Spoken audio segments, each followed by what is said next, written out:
Boa noite. Boa noite. A Polícia Federal prende mais um ex-diretor da Petrobras e vários importantes executivos de 9 empreiteiras. A operação foi desencadeada em 5 estados e no Distrito Federal. O objetivo é prender corruptores envolvidos no caso da Petrobras. A cúpula do PSDB se reúne e o ex-presidente Fernando Henrique diz que se envergonha do que está acontecendo no Brasil. A pedido da Prefeitura, a auditoria externa nas empresas de ônibus paulistanas descobre centenas de falhas financeiras. A presidente Dilma Rousseff chega na Austrália para a cúpula do G20, que começa amanhã. E no quadro Cara de São Paulo, um perfil de Júlio Hall, famoso pelos sanduíches que criou na área mais nobre dos Jardins.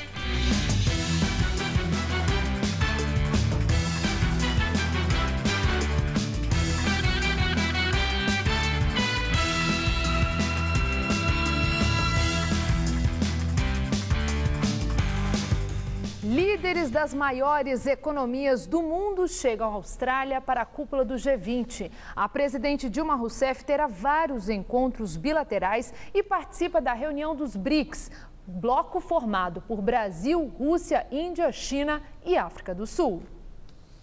Dilma Rousseff reservou o dia para conversar com assessores e ministros e para se preparar para a reunião de cúpula, que começa amanhã.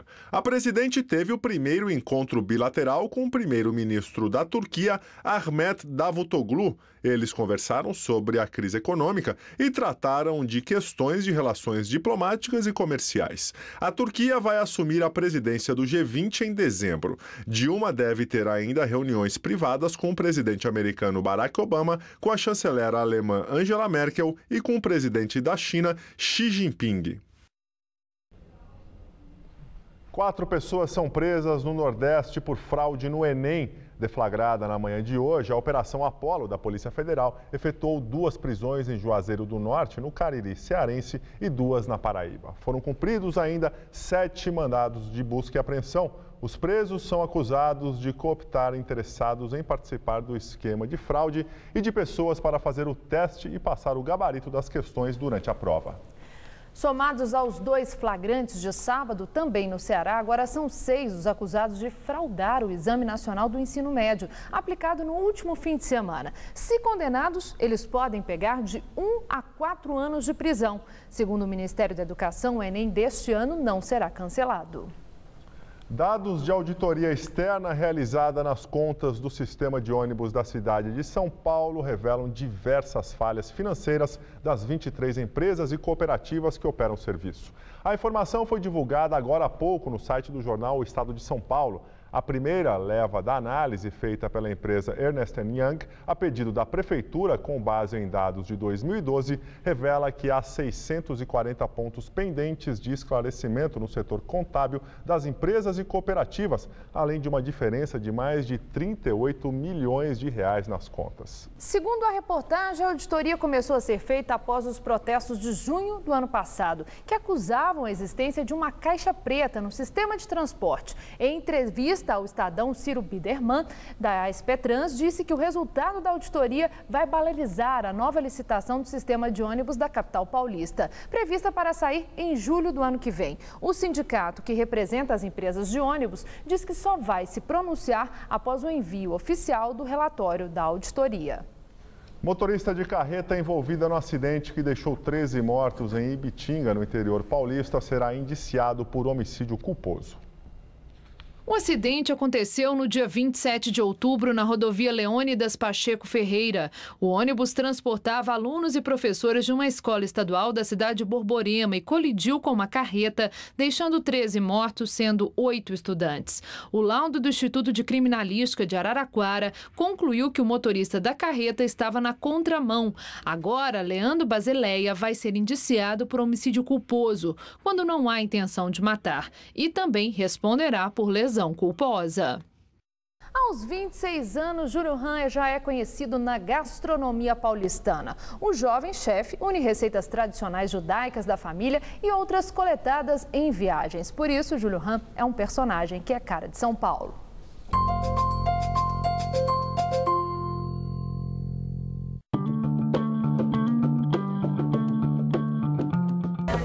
Tem que começar a entrevista entrevista com álbum de família, falando da família, porque é a origem de tudo isso aqui, né? Isso. A avó e a tia-avó, né? Dona Zenaide e Dona Rosa. Porque elas, desde a década de 80, tem um restaurante muito tradicional aqui em São Paulo. São as né? percussoras aqui da culinária judaica. Júlio Rau também é sobrinho neto de Isaías Rau, um dos maiores cientistas do Brasil. Uma pessoa totalmente criativa, é um cara que inventa coisas, é um cara que cria, ele cria vacinas. Então eu fiz alguma coisa que eu pudesse ter uma liberdade de criação. E eu achei isso, o meu conforto de criação, achei dentro da cozinha. E foi nesse caldeirão criativo que ele cresceu. Começou a cursar desenho industrial e, ao mesmo tempo, trabalhava em restaurantes para ganhar um dinheiro. O gosto pela cozinha foi mais forte. Após o convite para assumir um pequeno espaço no restaurante da avó e da tia, na rua Adoc Lobo, ele começou a fazer lanches frios e rápidos, servidos no balcão. Nascia a Zedeli Sanduíches. Vamos cozinhar, então? Então vamos. Vamos? Um sanduíche pra vocês. Vamos falar de comida com comida, né? Maravilha, gente. O novo espaço em Pinheiros fica lotado. São cerca de 700 sanduíches vendidos por dia. Com 2 sócios, ele elaborou um cardápio pequeno e diferente. 10 sanduíches, saladas, porções e drinks. O Júlio costuma dizer que a culinária do Zedeli Sanduíches é de guerra, é isso? Culinária de guerrilha. De guerrilha? Isso. Por quê? Você conserva o alimento por mais tempo. Você pega um pepino que duraria fresco uma semana, você bota no sal em conserva, ele consegue durar 6 meses, 1 mês. O pastrame é a mesma coisa, em conserva em sal e açúcar, você pega uma carne fresca que duraria pouco tempo, mesmo em geladeira você bota sal, açúcar, salitro, nitrito, você faz com que essa carne dure mais tempo. O prato de maior sucesso e que está com Júlio desde o começo é o sanduíche pastrame. Carne bovina curada no sal, mostarda caseira e picles para acompanhar. Pastrame é de origem polonesa, só que os judeus comiam mais ele frio. Depois que os judeus sofreram o Holocausto, se espalharam, colônia nova-iorquina juntou judeu, italianos. Os italianos também tinham uma forte também, faziam pastrame na Itália de uma forma diferente. E aí juntou a técnica dos judeus que tinham pastrame em conserva com o italiano e fizeram um pastrame quente, que hoje em dia é o famoso hot pastrame, que é o que se come nas grandes delis. Para mim, Júlio, meu carro-chefe é o pastrame.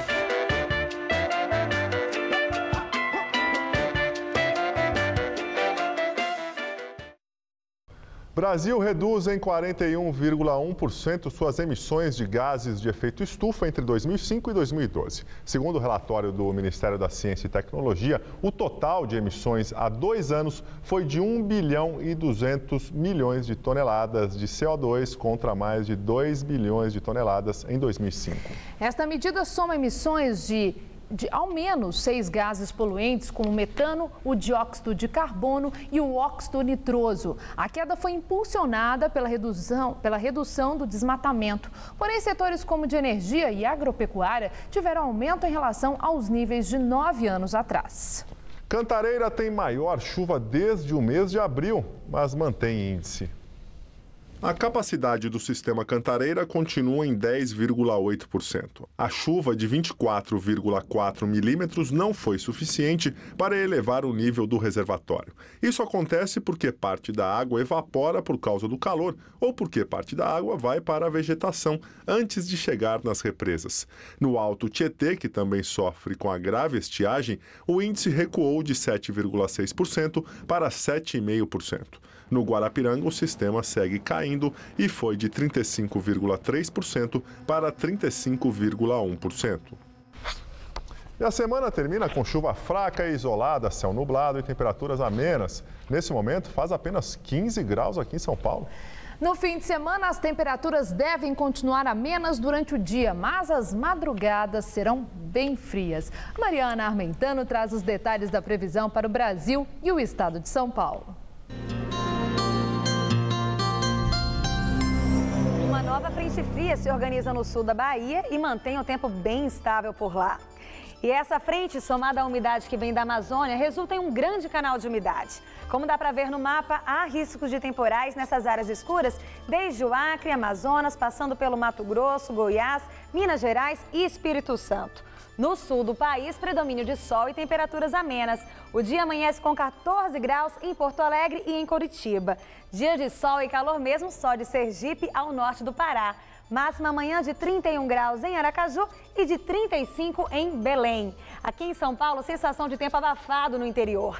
Chove à tarde ali na divisa com o sul de Minas Gerais. E a máxima chega aos 27 graus em Franca e aos 30 em Ribeirão Preto. Na faixa leste, o céu fica nublado, pode garoar no começo e no final do dia e as temperaturas ficam amenas. Nas cidades do litoral, não vai fazer mais que 24 graus na manhã. Na Grande São Paulo, dia também de muitas nuvens e nada de sol. Aqui na capital, tarde fresquinha e máxima em torno dos 22 graus. E vai fazer friozinho na madrugada de domingo, mínima de 13 e máxima à tarde de 24 graus. Na segunda-feira, a máxima prevista é de 25, com sol e tempo firme. Eu volto daqui a pouco no Jornal da Gazeta, edição das 10. Polícia Federal realizou hoje a 7ª fase da Operação Lava Jato. A Polícia Federal prendeu presidentes e executivos de 9 empreiteiras e um ex-diretor da Petrobras. Foram cumpridos mandados de prisão e busca e apreensão nos estados do Paraná, Rio de Janeiro, Minas Gerais, Pernambuco, no Distrito Federal e em São Paulo. A Petrobras está no centro das investigações. O suposto esquema de lavagem de dinheiro teria movimentado 10 bilhões de reais, segundo a Polícia Federal. Um dos detidos pelos 300 agentes federais envolvidos na operação é o ex-diretor de serviços da Petrobras, Renato Duque. Ele teria sido indicado ao posto pelo PT por meio do ex-ministro José Dirceu, condenado e preso no mensalão petista. Segundo a Polícia Federal, as construtoras que são alvo desta investigação juntas somam contratos de 59 bilhões de reais com a Petrobras. O número total de empresas investigadas chega a 15.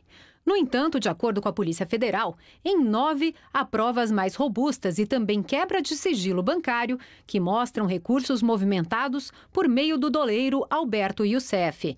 Entre os alvos dos mandados de prisão estão executivos de grandes empreiteiras. São aquelas empresas que o material apreendido, as diligências realizadas nesses 8 meses, as quebras de sigilo, os depoimentos colhidos dão um material robusto para demonstrar o envolvimento delas na formação de cartel em licitações. Além de Renato Duque, a Justiça Federal decretou as prisões temporárias de José Aldemário Pinheiro Filho, presidente da OAS, e Matheus Coutinho, vice-presidente do Conselho de Administração da empresa, além de um advogado e um diretor da OAS. Também estão na lista Dalton dos Santos Avancini, diretor-presidente da Camargo Correia, João Ricardo Auler, presidente do Conselho de Administração da Camargo Correia, e o vice-presidente Gerson Almada, vice-presidente da Engevix, e mais 2 diretores técnicos. Ricardo Pessoa, presidente da UTC Constran, e mais 2 funcionários da empresa. Valdir Lima Carreiro, diretor-presidente da IESA Óleo e Gás, e o diretor de operações. Ildefonso Colares Filho, diretor-presidente da construtora Queiroz Galvão, e Otton Zanoide de Moraes Filho, diretor-geral da Vital Engenharia, empresa do Grupo Queiroz Galvão, e também Fernando Soares, lobista. Além dos pedidos de prisão temporária, foram decretados 6 mandados de prisão preventiva para Sérgio Cunha Mendes, diretor vice-presidente da Mendes Júnior, Eduardo Hermelino Leite, diretor vice-presidente da Camargo Correia, Agenor Franklin Magalhães Medeiros, diretor-presidente da área internacional da OAS, e José Ricardo Nogueira Breguiroli, funcionário da OAS, além de Ayrton Medeiros Fonseca, diretor-presidente de Engenharia Industrial da Galvão Engenharia. A Justiça Federal do Paraná, responsável pelo processo, decretou ainda 9 mandados de condução coercitiva, quando o suspeito é conduzido à polícia para prestar esclarecimentos, e 49 de busca e apreensão. Todos os investigados que não foram localizados já foram registrados no nosso sistema de procurados e impedidos, então estão automaticamente impedidos de deixar o país. Alguns deles permaneceram no país por bastante tempo, sempre esperando que essa fase viesse a acontecer. Outros saíam com frequência, alguns tinham o hábito de dormir fora de casa, em hotéis. Além do cumprimento dos mandados, a Justiça decretou ainda o bloqueio de cerca de 720 milhões de reais pertencentes aos 36 investigados. Da capital paulista, 2 micro-ônibus com os 11 detidos seguiram para o aeroporto de Guarulhos. Eles vão ser levados a Curitiba, onde está centralizada a investigação. A repórter Sabrina Pires tem outros detalhes desta nova fase da Operação Lava Jato. Sabrina. Estela, a Polícia Federal divulgou um balanço agora há pouco sobre a operação. Hoje, ao todo, 18 pessoas foram presas, 14 temporariamente e 4 preventivamente. Todas as empresas que aparecem na denúncia acabaram divulgando uma nota à imprensa dizendo que estão à disposição das autoridades para qualquer esclarecimento. É o caso da Engevix, da Galvão Engenharia e da OAS. A Odebrecht, em nota, disse que recebeu os policiais na sua sede no Rio de Janeiro e que disponibilizou todos os documentos e informações solicitadas pelos agentes. A Queiroz Galvão afirmou que todos os seus contratos seguem a lei em vigor. Isso em nota. A Mendes Júnior também falou em nota e disse que nega qualquer envolvimento nas irregularidades investigadas pela Operação Lava Jato. Outra empresa, a UTC Engenharia Mendes Júnior, por seu advogado, diz que vai protocolar um pedido de habeas corpus em Porto Alegre para liberar os 3 executivos que tiveram a prisão temporária decretada. A Camargo Correia repudiou as ações de hoje, porque disse que, segundo a empresa, tanto a companhia quanto os seus executivos estavam à disposição desde o início do mês das autoridades, mas não tinham sido chamadas. A IESA não se pronunciou. Foi a única empresa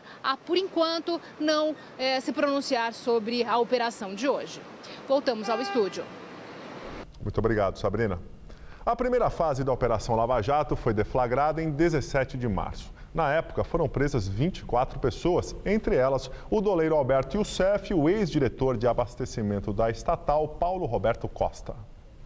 Segundo a Polícia Federal, a operação desmontou um esquema de lavagem de dinheiro e evasão de divisas que, de acordo com as autoridades policiais, movimentou cerca de 10 bilhões de reais. Na primeira fase, foram apreendidos 5 milhões de reais em dinheiro, 25 carros de luxo, joias, quadros e armas.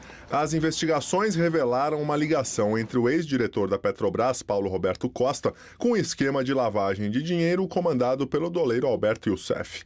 Costa admitiu à polícia que recebeu um carro de luxo avaliado em 250 mil reais do doleiro, mas alegou que o veículo foi dado em pagamento por um serviço de consultoria. Costa disse que já estava aposentado da Petrobras à época do recebimento do carro. No entanto, ele reconheceu que conhecia Youssef no período em que ainda estava na estatal brasileira. Os dois fizeram acordo de delação premiada com a Justiça em troca de redução das penas. E em depoimento à Justiça, Paulo Roberto Costa também teria dito que vários políticos, entre eles parlamentares, governadores de estado e ministros, participaram do esquema. Em um destes interrogatórios, Paulo Roberto Costa afirmou que o esquema de propina, pago por empreiteiras a partir de recursos da estatal, era mantido por 3 grandes partidos políticos, PT, PMDB e PP, e teria financiado a campanha eleitoral de 2010. Costa afirmou ao juiz Sérgio Moro que PT e PP recebiam a propina no âmbito da diretoria de abastecimento, sendo 2% para o PT e 1% para o PP. Ele afirmou também que o percentual de propina destinado ao PMDB era pago no âmbito da área internacional da Petrobras, então dirigida por Nestor Cerveró. As denúncias motivaram a abertura de 2 CPIs no Congresso Nacional, investigação no Tribunal de Contas da União e no Ministério Público Federal. Em São Paulo, o senador e ex-candidato do PSDB à presidência da República, Aécio Neves, comentou a operação da Polícia Federal. Aécio classificou as denúncias como gravíssimas. Já o ex-presidente Fernando Henrique Cardoso disse que se envergonha com o que está acontecendo no Brasil. Na capital paulista, Aécio se encontrou com lideranças do PSDB no estado. Para o senador, as denúncias de irregularidades na estatal são gravíssimas. Infelizmente, a nossa maior empresa, a Petrobras, que adia a publicação do seu balanço, em razão das gravíssimas denúncias de corrupção, vai trazendo para si uma marca perversa em razão das ações desse governo. O senador mineiro afirmou que já orientou a bancada tucana no Congresso Nacional a coletar assinaturas para que em fevereiro seja instaurada uma nova CPI para investigar as denúncias na estatal. O que eu percebo é que as coisas estão chegando muito próximo dos mais altos dirigentes desse governo.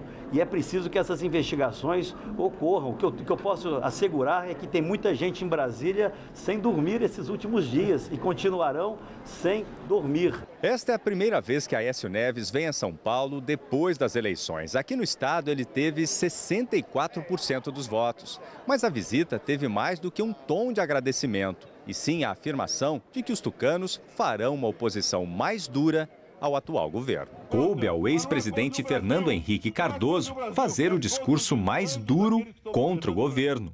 Não vou falar deles. Eu tenho vergonha como brasileiro, tenho vergonha de dizer o que está acontecendo na Petrobras. O senador Aloysio Nunes, que foi candidato a vice na chapa de Aécio, e o governador de São Paulo, Geraldo Alckmin, também participaram do encontro. E aqui um fato importantíssimo. A sociedade civil, o povo, a população assumindo o seu protagonismo. Eu acho que isso fica como um grande exemplo de uma nova política, de um novo momento. Chega de mentira, vamos ter orgulho do nosso passado, mas vamos, como disse o Aécio, olhar para frente. Nada de estar com o olho no retrovisor, nada de revanchismo, nada de querer voltar a história dos ponteiros da história para trás. Não, é para frente. E desde já nós estamos construindo o amanhã. Acidentes fatais. Em todo o estado de São Paulo, a cada 3 dias, uma pessoa morre após cair de uma sacada, uma laje, um muro ou um telhado. 80% das vítimas são homens com idades entre 18 e 45 anos. Seu Adil, de 64 anos, mostra o local onde sofreu o acidente em agosto do ano passado. O eletricista caiu enquanto trocava uma telha quebrada. Fiquei desacordado mais de 4 horas. Eu caí, era 12h10, fiquei até 4h30 desacordado aqui, E com muito sangue, sangrando muito.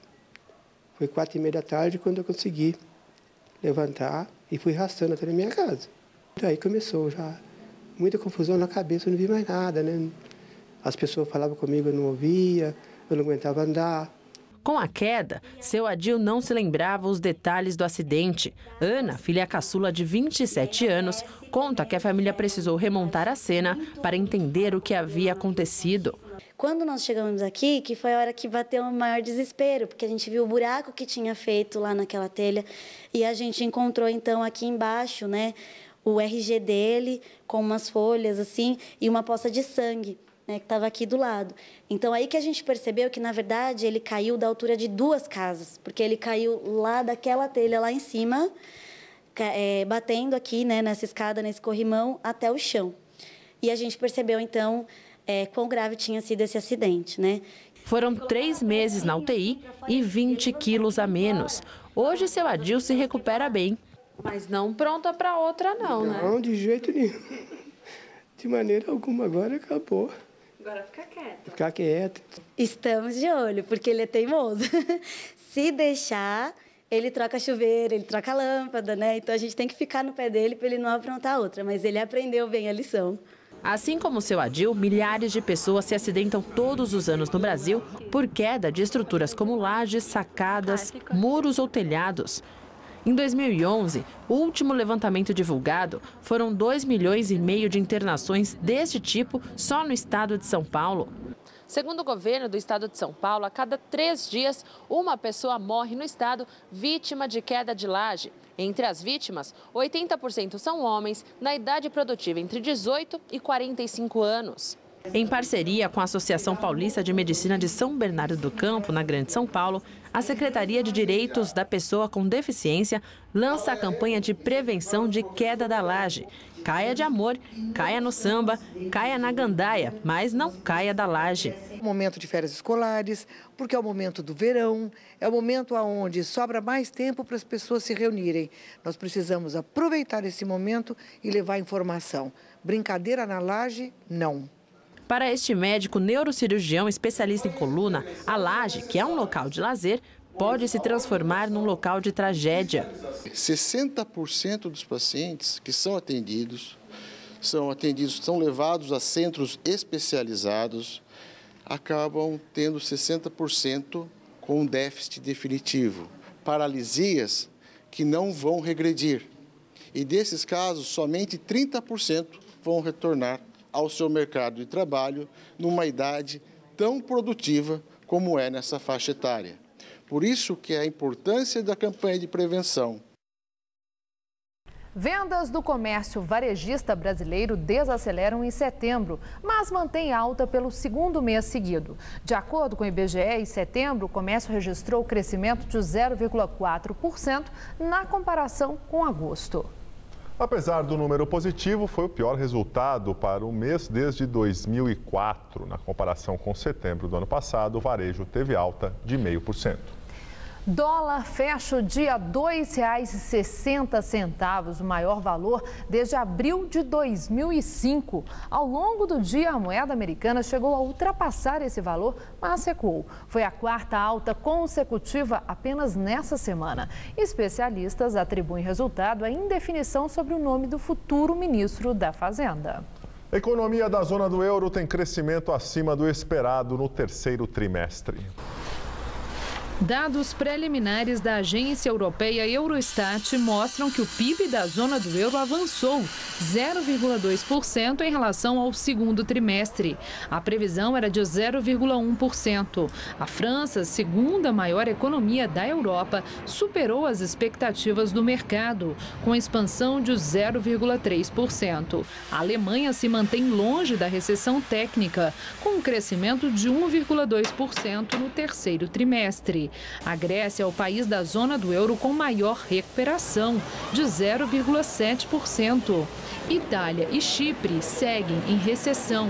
A Comissão Europeia considera que a recuperação ainda exige uma política fiscal confiável e que favoreça o crescimento, além de reformas estruturais e o uso de todas as ferramentas disponíveis para impulsionar o investimento na Europa. E aqui em São Paulo, pesquisa mostra que o setor industrial paulista demitiu mais de 50 mil pessoas entre janeiro e outubro deste ano. É o pior resultado desde 2006. O levantamento é da Federação das Indústrias do Estado de São Paulo, a Fiesp, e também do Centro das Indústrias, o Ciesp. Ritmo cada vez mais lento. Esse é o compasso da indústria desde o início do ano em São Paulo. Com poucos negócios, a produção cai e não precisa de tanta gente trabalhando. Resultado, 51 mil pessoas demitidas de janeiro até outubro. Esse é o pior resultado desde 2006, ano que o levantamento começou a ser feito pela Fiesp, a Federação das Indústrias do Estado de São Paulo. E para os próximos meses, as estimativas não são nada animadoras. A previsão é que 2014 termine com um saldo negativo de mais de 100 mil vagas de emprego. Já era uma coisa previsível há alguns meses, porque o país vinha de uma recessão técnica. Nós estamos em recessão, 2 trimestres com crescimento negativo. Nós estávamos com um colchão de empregos muito bom que foi construído desde o início do século XXI. Só que esse colchão está acabando, praticamente acabou. E agora o desemprego começou a aparecer. Então é equivalente ao volume morto da água. Agora os problemas virão à tona e daqui para frente a perspectiva, infelizmente, não é boa. Só no mês passado, a indústria paulista fechou 12.500 vagas. As regiões mais afetadas estão no interior do estado. De 22 setores avaliados, 14 demitiram. Nunca tantos segmentos diferentes dispensaram funcionários ao mesmo tempo. Os que mais fecharam postos de trabalho foram as indústrias de produtos alimentícios e de máquinas e equipamentos. O professor de economia diz que um estudo da USP, ainda a ser lançado, revela que enquanto o Brasil corta vagas na indústria nacional, já criou mais de 1 milhão de postos na China com produtos mais baratos. Na análise de Paulo Feldman, o desemprego no setor produtivo vai começar a refletir em outros segmentos, como o do comércio. É para se preocupar muito, porque esses 51 mil desempregados vão parar de consumir, vão consumir muito menos. Eles consumindo menos, nós vamos ter menos consumo no país. Tendo menos consumo, vamos gerar novos desempregados. Novos desempregados, menos consumo de novo. Então, existe uma bola de neve muito dramática na economia quando começa a crescer o desemprego, que é o que está acontecendo agora. É difícil reverter. Notícias do esporte com Gabriel Cruz e Celso Cardoso. No Brasileirão, a 34ª rodada começa amanhã. Serão 2 partidas às 7h30 da noite, não é isso, Celso? Mas pois é, e no domingo, Gabriel, tem outros 8 jogos, com destaque para o Clássico Paulista entre São Paulo e Palmeiras. Veja as partidas da rodada do final de semana. No Maracanã tem o clássico carioca entre Fluminense e Botafogo e o Criciúma recebe no Heriberto Ulci o Grêmio. No domingo, 5 jogos serão realizados às 5 da tarde. Flamengo e Coritiba jogam no Maracanã. Na Vila Belmiro tem Santos e Cruzeiro. O Atlético Paranaense recebe o Sport na Arena da Baixada. O Bahia encara o Corinthians na Arena Fonte Nova e no Beira-Rio tem Internacional e Goiás. Fechando a rodada às 7h30, jogam São Paulo e Palmeiras no Morumbi. Atlético Mineiro e Figueirense se enfrentam na Arena Independência e Chapecoense e Vitória na Arena Condá, em Chapecó. Ainda na caça do Cruzeiro, líder do campeonato, o São Paulo defende um tabu de 12 anos contra o Palmeiras. No Morumbi, palco do jogo de domingo, o tricolor não perde para o rival desde 2002. E o jogo é de fundamental importância na briga pelo título de campeão brasileiro. Muricy Ramalho tem dúvida na zaga para o clássico com o Palmeiras. Com a lesão de Lucão, Tolói, Paulo Miranda e Antônio Carlos brigam por uma vaga. Outra dúvida está em relação ao aproveitamento de Paulo Henrique Ganso. O jogador terminou a partida contra o Internacional sentindo dores no joelho direito. Após exames, foi constatado um edema, mas nada que preocupe os médicos do clube, já que o jogador não relatou nenhuma dor nesta sexta-feira. Foi uma pancada, né? Não teve nenhuma torção, ele fez exames, não acusou nada, mas é uma pancada. Então a gente não vai ter que esperar mesmo a revisão amanhã ou próximo do jogo mesmo, porque não dá para falar nada hoje. Com a vaga para a Libertadores a cada rodada mais próxima, o goleiro Rogério Ceni pode rever sim a sua aposentadoria. Todo final do ano que fala que ele vai parar, ele começa a agarrar tudo, né? Como foi no Chile, por isso que a gente iniciou aquele negócio e fica Rogério. Então, sei lá, ele é realmente acima da média e também amigo, e do amigo a gente sempre fala bem, né? Todos diferentes são assim, né? A gente já viu tantas coisas. O Pelé ia parar, parou 10 vezes o Pelé. Já para o Palmeiras, a vitória também é quase que obrigação. Vencer pode afastar de vez o risco de rebaixamento que ainda ronda o clube. O Palmeiras ainda não está pronto para o clássico de domingo contra o São Paulo no Morumbi. E a dúvida é pelo aproveitamento ou não de Valdívia, que está com a seleção chilena. Para o clube não foi passado nada oficialmente, então eu estou contando com os jogadores que aqui estão. A verdade é que o Palmeiras com Valdívia tem sido nessa temporada. E sem o chileno, o rendimento da equipe não tem sido esperado. Acho que vocês têm visto a diferença da equipe com o Valdívia em campo. Até pela postura que ele tomou a partir de um certo momento, não só tecnicamente, mas ele realmente assumiu uma condição dentro da equipe que foi essencial para todos nós. Além da ausência do Mago, o que chamou a atenção no treinamento de hoje foi o comportamento do técnico Dorival Júnior. Se mostrou menos descontraído do que nos últimos dias. E o motivo desse comportamento tem explicação. A última partida com o Atlético Mineiro, a impressão que nos deu é que nós nos encontramos ali no vestiário, botamos a camisa e fomos a campo. Então, isso causa uma preocupação. Enquanto o Palmeiras joga para fugir do rebaixamento, o São Paulo entra em campo brigando por vaga na Libertadores e, quem sabe, ainda com a possibilidade de conquistar o título brasileiro. No próximo domingo, o Palmeiras, além de somar pontos na fuga do rebaixamento, vai tentar também quebrar o tabu de 12 anos sem vencer o São Paulo no estádio do Morumbi. E todos esses ingredientes para o técnico Dorival Júnior acabam dando um certo favoritismo ao tricolor. Eu acho que pela campanha, pelo momento, pela situação, é natural que tenha um favoritismo, ainda que um clássico você iguale todas as condições. Ô Celso, dessa vez o Cruzeiro joga antes do São Paulo. Mesmo o São Paulo tendo um jogo a mais, isso pode influenciar no modo que o São Paulo entra em campo, já sabendo o resultado do Cruzeiro? Muda. O São Paulo precisa vencer de qualquer forma, independentemente do resultado. Há tempo para tirar essa diferença. Por mais improvável que seja, matematicamente existe essa possibilidade. São Paulo joga em casa contra um rival, claro que o clássico, essa rivalidade equilibra um pouco as coisas, mas o São Paulo é favorito. O Palmeiras luta para não cair ou para afastar esse fantasma. Tem um tabu que defende, então eu imagino que o São Paulo seja o favorito e tenha maiores possibilidades de vitória. E essa voltou agora à tona, o Rogério Ceni fazendo boas partidas, a questão se ele aposenta ou não aposenta. Até um jogo de despedida já foi marcado para fevereiro, né? Mas há essa dúvida ainda. E a possibilidade dele, de repente, terminar a carreira com um título da Copa Sul-Americana, ou até mesmo do Campeonato Brasileiro, isso existe. Existem duas maneiras de você observar isso. Do ponto de vista do público, dos amantes do futebol, obviamente a permanência do Rogério ela é interessante, porque ele é praticamente o último dos moicanos, o último dos grandes ídolos do futebol brasileiro. Não existe mais jogador com este peso, com essa importância.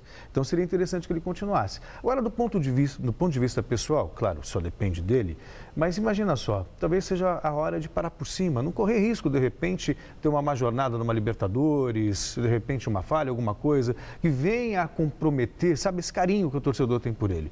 Talvez tem que saber a hora de parar. E talvez a hora seja realmente essa. Ele já bateu todos os recordes, não precisa mais correr risco. E voltando a falar do Palmeiras, o Palmeiras perdeu para o Atlético Mineiro jogando bem. Vinha numa fase boa. Agora, se perde para o São Paulo um clássico, aí volta todo aquele fantasma do rebaixamento. Toda a pressão. Aliás, a pressão já existe. Contra o Atlético Mineiro eram os reservas do Atlético Mineiro, um time de garotos, quer dizer. Então, uma derrota para o São Paulo, você pode ter certeza que vai conturbar o ambiente no Palestra. Agora a seleção brasileira. O time de Dunga já está na Áustria, onde enfrenta os donos da casa em amistoso na próxima terça-feira. Os jogadores fizeram agora à tarde o primeiro treino em Viena. Boa parte dos atletas foi poupada e fez trabalhos leves na academia. Apenas 12 jogadores foram ao campo e fizeram trabalhos de toque e posse de bola. A Confederação Africana de Futebol divulgou hoje um novo país escolhido para ser sede da próxima edição da Copa Africana de Nações. A competição acontecerá em Guiné Equatorial. O país substituiu o Marrocos, que perdeu o direito de sediar a disputa ao pedir adiamento do torneio com medo da transmissão do vírus Ebola por turistas vindos de países onde a doença é epidêmica. Curiosamente, Guiné Equatorial foi desclassificada ainda nas preliminares para a Copa Africana por usar um jogador de maneira irregular e não iria participar. Agora, como novo país sede, eles estão de volta à disputa. Em 2012, a competição também aconteceu na Guiné Equatorial, em parceria com o Gabão. Questão bastante delicada, né, Celso? Sem dúvida. Valeu. Até segunda-feira. Obrigado. Boa noite. Tchau. Estela, é com você? E agora vamos ao comentário de cultura com o César Diop. Recém-eleito para a Academia Brasileira de Letras, Ferreira Goulart abriu a exposição A Revelação do Avesso, na Dan Galeria, essa semana. Na mostra, colagens em relevo inéditas, acompanhadas de um livro de artista numerado e assinado. Sobre as colagens, Goulart conta que no começo desenhava objetos e os recobria com recortes coloridos. Um dia, seu gato deu um tapa na folha e desarrumou tudo. Goulart então os colou respeitando a nova ordem imposta pelo animal. A partir daí, produziu 60 obras, depois transpostas para o aço. A jornalista Regina Echeverria estreou como biógrafa com Furacão Elis, em 1985. De lá para cá, escreveu as vidas de Cazuza, Luiz Gonzaga, Pierre Verger e até José Sarney. Na segunda, ela lança A História da Princesa Isabel, Amor, Liberdade e Exílio, na Livraria da Vila Madalena. Quem gosta de comédia deve ir ver Bruno Mazel no Teatro Net São Paulo, no monólogo Sexo, Drogas e Rock and Roll, do americano Eric Bogosian. Bruno interpreta 6 personagens, lançando um olhar crítico e sarcástico sobre o mundo contemporâneo. E para quem gosta de dança, a Funarte recebe de hoje a domingo o espetáculo Asterisco Gag, com a atriz e bailarina Luciana Queregati, dentro do Festival Contemporâneo de Dança. Já no Teatro Sérgio Cardoso, a São Paulo Companhia de Dança estreia 2 coreografias, Bingo, de Rafael Gomes, e Gen, de Cassi Abranches. Finalmente, a Galeria Luiz Estrina faz um leilão de parede na segunda-feira em prol do Museu A Casa de Vidro, que pertenceu a Lina Bó e Pietro Bardi. A residência no Real Parque é uma obra da arquiteta e preserva a memorabilia do casal. Boa noite. Voltamos a falar da Operação Lava Jato. Em meio às investigações da operação, as ações da Petrobras caíram quase 3% e puxaram queda da Bolsa. O Ibovespa, principal índice da Bolsa Paulista, recuou hoje 0,14%, encerrando a semana com desvalorização acumulada de 2,63%. Investigada por denúncias de desvio de dinheiro, a empresa adiou ontem a divulgação do balanço do terceiro trimestre. Como consequência, hoje as operações como os papéis da estatal começaram 1h30 mais tarde. Em nota, a Petrobras informou agora há pouco, na próxima segunda-feira, durante coletiva de imprensa, que explicará os motivos que levaram ao adiamento da divulgação dos resultados contábeis da estatal. E agora vamos ao comentário de economia com Vinícius Torres Freire. Parece que a polícia, procuradores e juízes estão chegando perto do centro de um esquema histórico da corrupção da política e da economia de mercado no Brasil. Hoje, a Polícia Federal procurou prender 26 presidentes, vice-presidentes e diretores de algumas das maiores empresas do país, em tese acusados de participar de conluios para fraudar a Petrobras, o que conseguiam pagando propinas para políticos e partidos, entre outros. Ou seja, parece que estamos chegando perto de um esquema central de financiamento de campanhas políticas e de compra de apoio de parlamentares e partidos. Ainda falta muito para descobrir o que aconteceu. Não há nenhuma acusação formal, nem processo aberto. Mas, pelo que já se sabe, não havia nenhum mecanismo de controle ou, pelo menos, vontade de controlar uma bandalheira que acontecia no que vem a ser a maior empresa do país e uma das maiores do mundo. Não foi corrupção numa biboca da esquina. A Petrobras fatura mais de 300 bilhões de reais por ano. É maior que a economia da maioria dos países da América Latina, com exceção de 7 deles. É quase tão grande economicamente quanto o Peru. A Petrobras paga cerca de 100 bilhões de reais de impostos por ano aos governos do Brasil. Isso equivale a cerca de 2% do tamanho da economia brasileira. É de longe a empresa que mais investe no país. Tem o maior plano de investimentos do mundo. No entanto, a empresa é corrompida faz anos, talvez pelo menos por uma década. Nenhum controle da Petrobras percebeu a roubalheira, as propinas, os cartéis. O dinheiro movimentado no roubo e propina chegou a quase 10 bilhões de reais. Se a empresa percebeu, nada fez? Houve conivência? Cumplicidade? E os líderes dos partidos governistas, enquanto ainda eram condenados no mensalão, continuavam a saquear a Petrobras. Os líderes supostamente inocentes nada fizeram para expulsar as quadrilhas dos seus partidos. O governo federal não ordenou uma devassa na empresa. A Petrobras está tão avacalhada que nem mesmo é capaz de publicar seu balanço, pois a empresa de auditoria se recusa a assinar embaixo as demonstrações financeiras, que podem ter erros criminosos, desconfia-se, por causa da corrupção.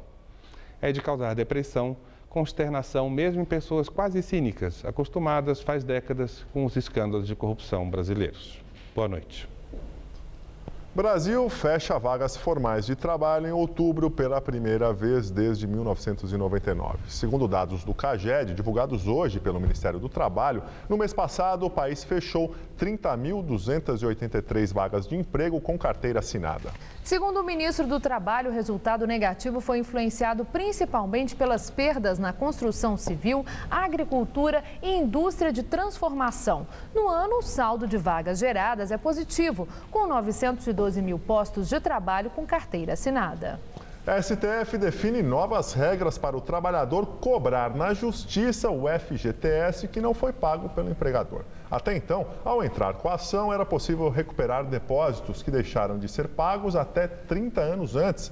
Agora, um trabalhador poderá requerer na Justiça até 5 anos depois os valores do Fundo de Garantia por Tempo de Serviço que não tenham sido depositados. A nova regra valerá somente para ações referentes aos depósitos efetuados a partir desta quinta-feira em contas do FGTS. Para ações que já estão em andamento, permanece o prazo anterior, mas o trabalhador deve ficar atento a outro prazo que foi mantido. Após a demissão, o ex-funcionário tem somente 2 anos para ingressar com a ação na Justiça. A seguir, no México, ossadas encontradas em lixão podem ser de estudantes desaparecidos. Cercada por um felino. Cidade tenta capturar animal que está solto nos arredores de Paris.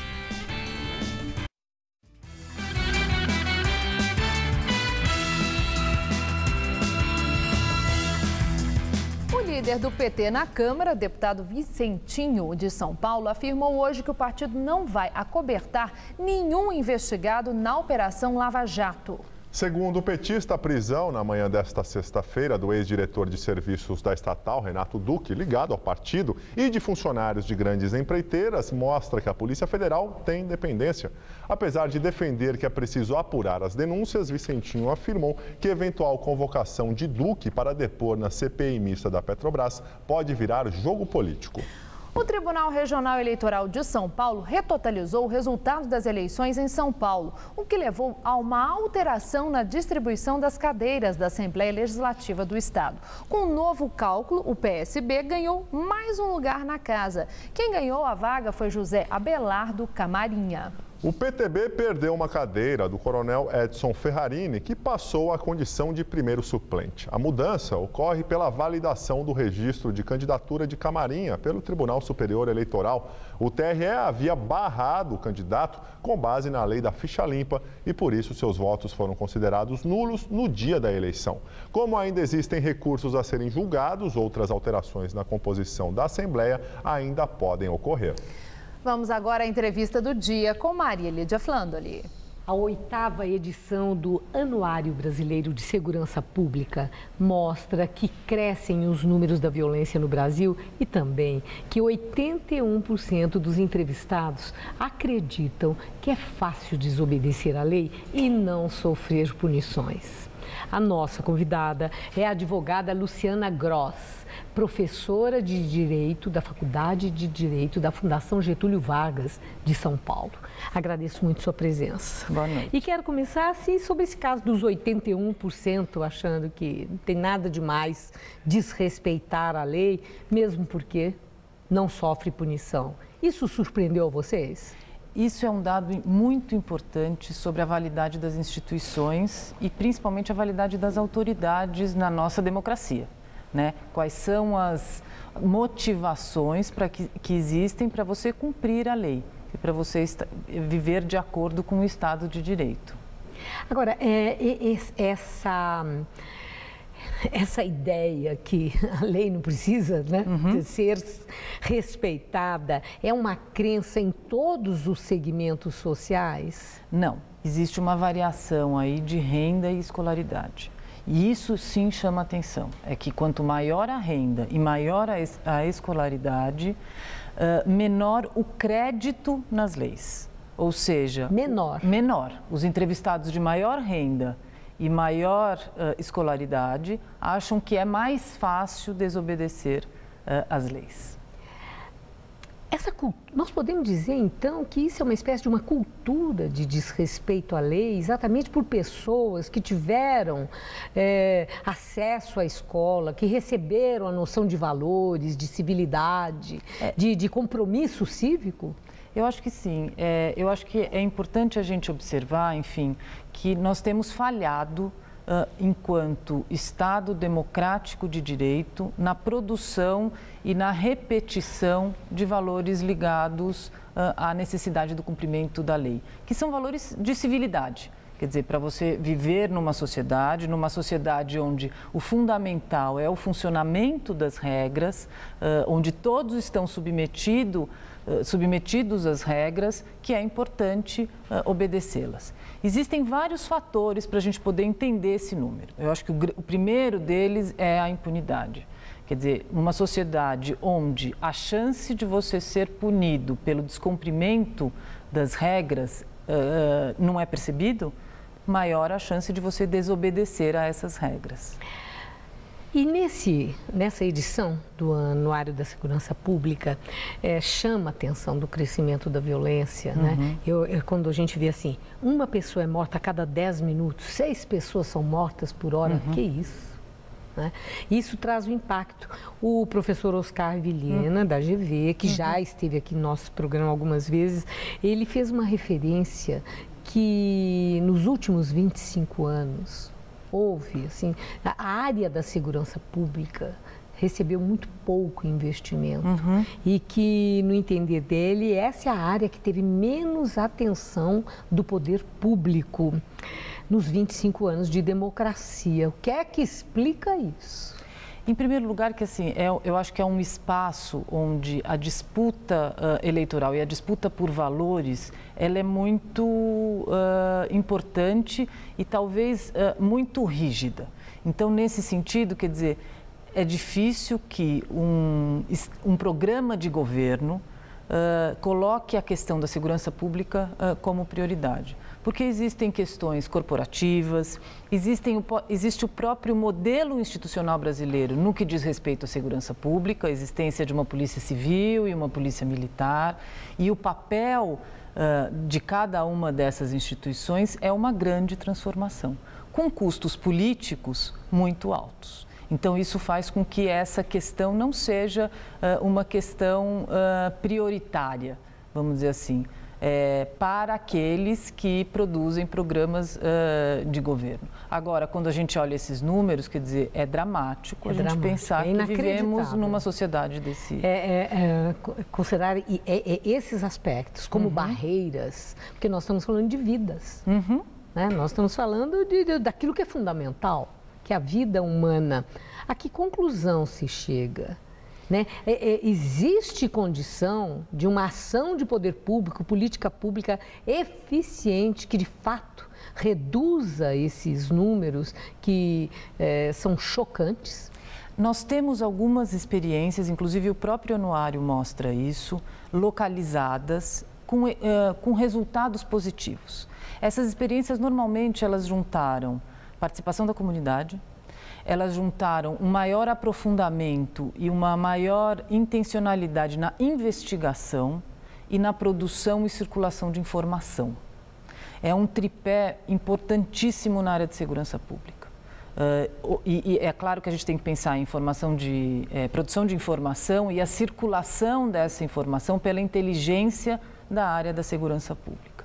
Num primeiro momento, inclusive, as UPPs foram idealizadas com esse tripé. A questão é que, de um tempo para cá, principalmente a participação da comunidade, não é mais um tripé importante nessa política de segurança pública no Rio de Janeiro. Agora, isso mostra que é possível transformar os números e que nós, brasileiros, já temos experiências positivas nesse sentido. Falando em experiência positiva, eu vi o ranking nacional que Alagoas lidera, né, o mais alto índice de violência no país, mas vi também que São Paulo teve um decréscimo das mortes. Então, o governo de São Paulo, através do tempo, conseguiu uma redução. São Paulo estaria atuando num caminho adequado para que essa redução dos assassinatos, dos crimes de morte, signifiquem uma tendência, tenham uma progressão? É importante a gente perceber esses números, Maria Lídia, junto com a ocupação territorial do Estado. O que acontece em Alagoas, especificamente, é que o Estado está ausente. Então, você tem uma falta de ocupação territorial, geográfica mesmo, seja do Estado, seja da infraestrutura estatal. Saúde, educação, enfim, saneamento básico, tudo isso que leva a uma presença do Estado e, progressivamente, a uma maior civilidade. No caso de São Paulo, a gente não tem muito claro um programa voltado para a segurança pública. Agora, a gente teve um crescimento e um maior aprofundamento da presença do Estado em áreas, principalmente em áreas com maior desigualdade, e que isso acaba revertendo positivamente na diminuição do homicídio. Sim, quer dizer, não deixa de ser a atuação do Estado. Sim, claro, é uma atuação do Estado. Que não é específico de segurança pública, mas tem como consequência e isso é importante a gente observar, da quer violência. dizer, que a gente tem vítimas dessa violência, que são vítimas ligadas principalmente às questões econômicas e sociais. Quer dizer, quanto menor a renda e menor a escolaridade, maior a possibilidade de ser vítima nesses números. E que a presença do Estado altera essa relação. Eu agradeço muito os seus esclarecimentos para que nós entendamos aquilo que pesquisas mostram também. O grande medo da população, né, que é a questão da presença de uma realidade violenta na qual somos obrigados a viver. Muito obrigada. Uma boa noite. Boa noite. Autoridades mexicanas trabalham para identificar as ossadas dos corpos encontrados num lixão e que podem ser dos estudantes desaparecidos. Os fragmentos de ossos encontrados num lixão da cidade de Iguala, onde ocorreu o suposto massacre, foram enviados para identificação na Áustria. As famílias dos 43 estudantes desaparecidos pressionam o governo por respostas. 3 caravanas de protesto começaram a percorrer 7 estados e vão se reunir no dia 20 na Cidade do México. Um cirurgião que trabalhava em Serra Leoa e foi diagnosticado com ebola será levado amanhã para tratamento nos Estados Unidos. O médico Martin Salia, de 44 anos, é cidadão de Serra Leoa, mas também tem permanência legal de residência nos Estados Unidos e mora em Maryland. Ele vai ser tratado no Centro Médico de Nebraska, especializado em ebola. A caçada a um felino avistado solto nos arredores de Paris mobiliza dezenas de policiais e bombeiros e até um helicóptero com detector térmico para tentar encontrar o animal na mata. As pegadas encontradas mostram que não é um tigre, como se pensava inicialmente, mas um felino ainda não identificado. Não se sabe de onde surgiu o animal. E o Jornal da Gazeta fica por aqui. Essas foram nossas principais notícias. Polícia Federal prende mais um ex-diretor da Petrobras e vários importantes executivos de 9 empreiteiras. A operação foi desencadeada em 5 estados e no Distrito Federal. O objetivo é prender corruptores envolvidos no caso da Petrobras. A cúpula do PSDB se reúne e o ex-presidente Fernando Henrique diz que se envergonha com o que está acontecendo no Brasil. A pedido da Prefeitura, a auditoria externa nas empresas de ônibus paulistanas descobre centenas de falhas financeiras. Presidente Dilma chega na Austrália para a cúpula do G20, que começa amanhã. E no quadro Cara de São Paulo, você conheceu a história de Júlio Hall, famoso pelos sanduíches que criou na área mais nobre dos Jardins. A edição de hoje pode ser vista daqui a pouco no site tvgazeta.com.br/Jornal da Gazeta. Mais notícias no Jornal da Gazeta, edição das 10. Uma excelente noite para você e um ótimo fim de semana. Nós voltaremos amanhã às 19 horas. Uma boa noite e até lá. Saiba como vivem os jovens artistas da periferia em extremos da cidade. Hoje, 11h30 da noite.